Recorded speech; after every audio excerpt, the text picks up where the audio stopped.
Welcome to the deep dive. The topic today is centered on a core question, really, that has fascinated people for millennia. How exactly does divine rescue and intervention work? And is that mechanism consistent across history? Exactly. We are starting with, that foundational story of Lot's family fleeing Sodom, and then we're tracking that theme, the how of the escape, throughout Scripture and right into documented true events today. Yeah, our mission, if you will, is to analyze this wealth of sources you provided, which, I mean, they span everything from foundational verses to modern A accounts. huge range of material. It is. And we want to extract that specific analytical thread. We're trying to figure out if the mechanism of divine rescue changes over time or if the ancient principles, the promises made to Abraham, operate using the exact same playbook today. So we're testing a hypothesis then. Yeah. Is deliverance fundamentally secured by a covenant, or is it totally dependent on an individual's performance? That's the question. That distinction, covenant versus performance, that is such a powerful analytical hook. We spent hours digging into this, and what really surprised me was just how consistent the language of rescue is. Okay, let's unpack this. Well, when you look at the biblical foundation, the Psalms really establish the promise, and you see two types of rescue immediately. The first is what you might call active physical intervention. Okay. Psalm 34.17 says it so clearly. The Lord hears his people when they call to him for help. He rescues them from all their troubles. It's active. And it's not just a passive relief, right? I mean, Psalm 18.2 describes God as a rock, a shield, and specifically a savior who saves from violence. Yes. That's a very aggressive, hands-on role, a divine bodyguard, if you will, who actually Right. enters the danger zone. That's the first mechanism. The second one is all about guaranteed presence and comfort within the danger zone. And this is so key to enduring a crisis. So not getting pulled out, but being sustained through it. Exactly. Think about Isaiah 43. God promises to be with his people through the water and through the fire. He ensures they're not overwhelmed or burned. You might face the crisis, the fire, the waters, but you aren't consumed by it. Which is why Psalm Title 3 is just so powerful. Even though I walk through the valley of the shadow of death, I will fear no evil, for you are with me. It just shifts the focus, doesn't it? It does. It moves it from the severity of the danger to the certainty of the companionship. Okay, so we see both of these interventions played out in those big historical narratives. Absolutely. We move from Lot, where angels physically had to hurry his family out of Sodom, to Noah, where God provided the actual physical structure of the ark. Active physical rescue on a massive scale. A massive scale. And then, of course, you have the ultimate national deliverance story, Israel's rescue from Egyptian slavery. The parting of the Red Sea. It's the ultimate example of active intervention. God creates a dry escape route and then uses the water to deal with the threat. But then you also have these very specific, dramatic individual rescues. Right. Highly targeted intervention. Think of Daniel in the lion's den.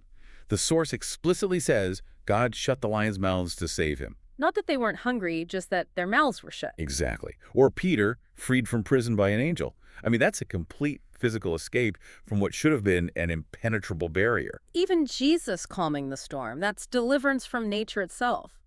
But wait, if these promises are so absolute active rescue, guaranteed presence, why are these stories exceptional? Why doesn't this happen for every person in every crisis? And that's the crucial question. That leads us right to the core mechanism. What's so fascinating here is that deliverance isn't just random aid or, a simple reaction to prayer. There's a structure to it. There is. Yeah. The sources show it is deeply rooted in God's covenant promise, specifically to Abraham and the patriarchs.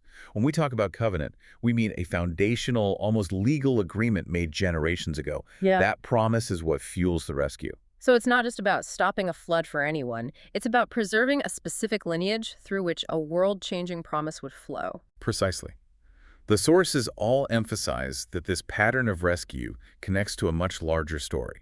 I mean, ultimately, deliverance is not only from physical dangers like prisons or floods, but fundamentally from sin and evil. A promise fulfilled later in Jesus Christ. Exactly. Yeah. The physical rescues are almost like proof points for the spiritual one.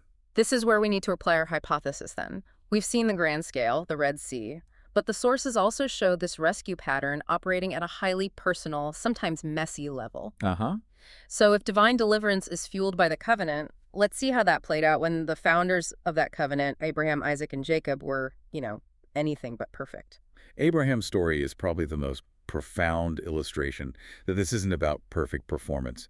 You have Abraham, the father of faith, repeatedly showing fear for his own life. He does. Twice, he claimed Sarah was his sister, which actively put the promised lineage in danger. And the intervention was immediate, wasn't it? Even though Abraham was, he was lying to save his own skin. Yes.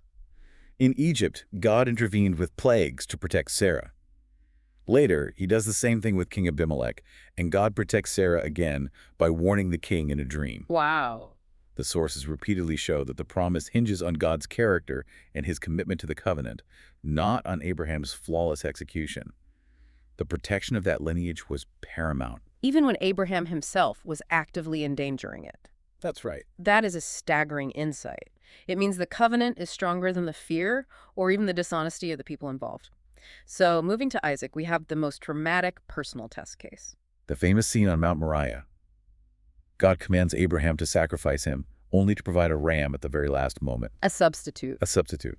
And this was crucial. It wasn't just a rescue from death. It was a preservation of the promise. It confirmed that the covenant line would continue. Isaac also experienced deliverance from famine from the Philistines. It was continuous. And finally, Jacob. His life was, it was practically defined by struggle, manipulation, and escape. He needed deliverance repeatedly, and often from the consequences of his own actions, or from really messy family dynamics. Right. First, deliverance from deceit. God had to protect him from his uncle Laban. But the most personal conflict was with his brother, Esau, who he had cheated. Jacob was terrified of violent revenge. So he prays for deliverance, and he's expecting a physical fight. Right. But the sources show the delivery came through relational healing instead. Exactly. God answered his prayer, but the outcome wasn't a sword fight. It was this miraculous reconciliation. Their relationship was restored without violence. Which shows that deliverance isn't always a dramatic escape. Sometimes it's the transformation of the threat itself. This whole pattern, Abraham's lies, Isaac's life preserved, Jacob's conflict reconciled, it all confirms that God's faithfulness to the covenant is the foundation.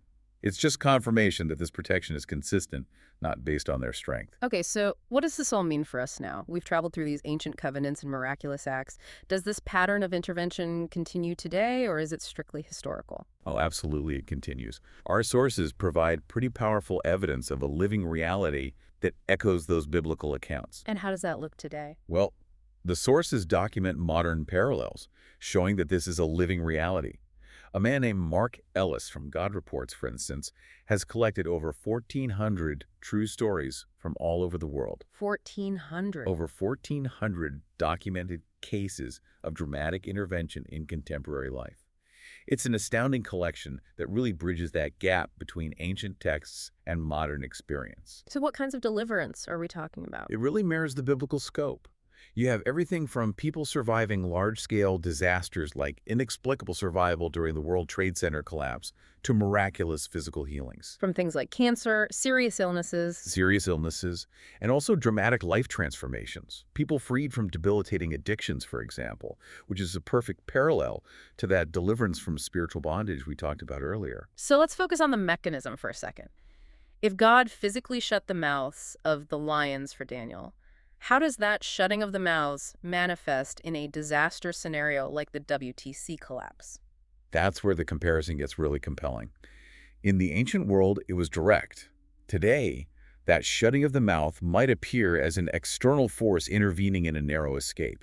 How so? It could be through physical positioning, a survivor stepping into a specific stairwell 5 minutes late, or maybe being delayed by a totally random phone call. It's the miraculous timing. Like a sudden, unexplained change of mind in an aggressor? Precisely. One account that really resonated with the Daniel story involved a missionary group in a politically volatile region. They were stopped at a checkpoint by a heavily armed security force known for harming foreigners. A moment of maximum threat. Exactly. The team was praying. As the aggressive commander approached the vehicle, ready to order them out, he just stopped.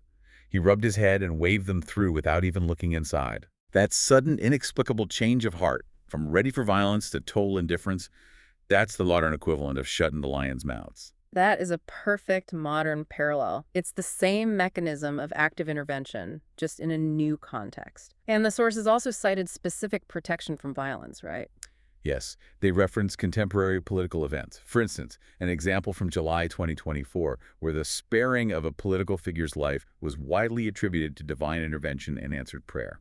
So it shows that pattern of protecting key individuals from immediate planned violence is still constant. It does. And these modern experiences, they just validate those biblical assurances we mentioned earlier. They show the promises weren't limited to ancient Israel. Things like Psalm 34.7, the angel of the Lord encamps all around those who fear him and delivers them. We see that played out in life-saving interventions today. And Isaiah 41.10, that call to fear not, for I am with you, I will strengthen you. That provides so much peace and strength in facing modern crises, whether that crisis is cancer or de-emotional bondage. So how does acknowledging this pattern impact, broader society today? I think it creates a vital foundation for hope and resilience, especially in times of chaos. When people see that others have been miraculously delivered, it encourages them to trust and to seek prayer. It strengthens community bonds. It does, and crucially, it invites non-believers to reflect on spiritual realities as a source of hope in a world that is so often uncertain. It takes this abstract idea of divine power and makes it tangible. So we've traveled from Lot's escape and the Red Sea parting, through the personal, often messy rescues of the patriarchs, right up to contemporary documented recoveries and protection. The consistency of the pattern is really remarkable. And we can connect this back to our initial question. The sources consistently highlight that God intervened to save Abraham, Isaac, and Jacob, often despite their human failings. Right. Abraham deceiving Pharaoh, Jacob's fear. Their actions endangered the promise, but the intervention was fueled by the prior covenant, not by their current perfection. And this raises, I think, a really important question for you, the learner. Does the consistent pattern of deliverance throughout history depend solely on the perfect faith or the performance, or even the ethical behavior of the individual? Or is the mechanism of rescue fundamentally secured by the continuing power of that initial covenant, that initial promise, overriding our immediate shortcomings? Something to mull over as you encounter trouble in your own life, and as you look for that specific active intervention that preserves you. Thank you for joining us for this deep dive.